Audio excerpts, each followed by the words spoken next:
India just announced they're launching tokenized government bonds on a wholesale CBDC network. And if you think this is just another pilot program, you're missing why J. Morgan and Citibank have been quietly positioning themselves in India for months. By the end of this video, you'll understand why this single move could accelerate institutional crypto adoption faster than any Bitcoin TF ever did, and which O20022 tokens are built specifically for this exact moment. Here's what just happened.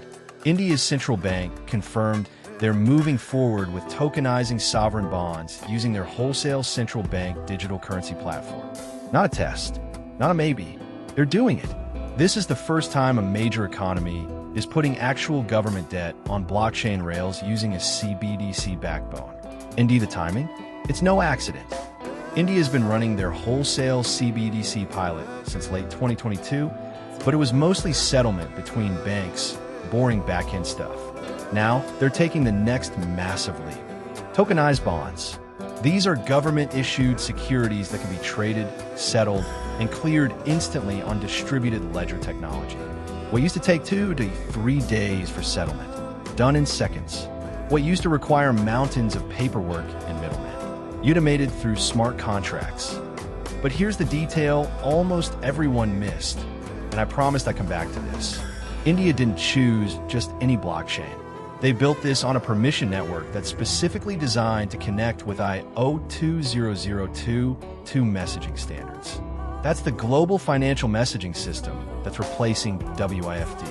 The same standard that XR, XLM, LGO, HBR, and QNT are built to work with. Let me break down why this matters so much right now. Traditional bond markets are slow, expensive, and closed off to most people. You want to buy Indian government bonds from them? Good luck navigating currency exchanges, settlement delays, custody issues, and international broker fees. Tokenization obliterates all of that. These bonds become programmable, divisible, and globally accessible 24/7. India isn't doing this in isolation. The Bank for International Settlements, basically the central bank of central banks, has been pushing Roject, Dunbar, and Mbridge. These are cross-border CBDC platforms connecting multiple countries. India's wholesale CBDC is being built to plug into these networks. That means tokenized Indian bonds could eventually be traded by institutions in Singapore or Hong Kong using their own CBDCs, all settling instantly through O20022 compliant bridges. This is the institutional on-ramp everyone's been waiting for. Not retail investors buying Bitcoin on Coinbase. We're talking sovereign debt markets, a $130 trillion global market, started to move onto blockchain infrastructure. Indeed, it's happening through CBDCs and tokenization, not through decentralized crypto exchanges. Now connect the dots. AULTKINS just took over the C with a pro-crypto mandate. The S markets in crypto sets regulation just went live, creating clear rules for tokenized securities. Switzerland already tokenized a government bond issuance last year. Singapore's doing it. Hong Kong's doing it.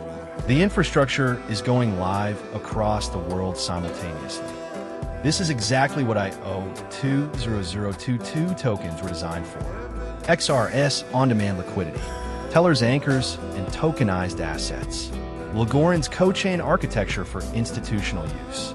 Header is governing council of global enterprises. Quant's Oval Ledger connecting different blockchain networks. These aren't competing with Bitcoin. They're building the rails that central banks and institutions will actually use. But what should you watch next? First, track which banks participate in India's tokenized bond pilot. Those names will tell you who's positioning for the broader CBDC rollout. Second, watch for announcements from Roject Mbridge. China, Thailand, Hong Kong, and Saudi Arabia are all involved. If India's bonds become cross-border tradable through Mbridge, that's the moment institutional liquidity goes parabolic. Third, pay attention to which O20022 tokens announce partnerships or integrations with central banks in the next 90 days. The infrastructure phase is ending. The utilization phase is starting right now. If you want to start positioning yourself in these tokens we've talked about, you can use BitUnix, There's a link in the description to get started. One more thing, this is educational content only, not financial advice. Ways do your own research before investing. But understand this, the traditional financial system isn't fighting crypto anymore. They're building on top of it. India just proved it's not coming someday. It's here. Follow Stack Daily 60 for daily crypto and money tips.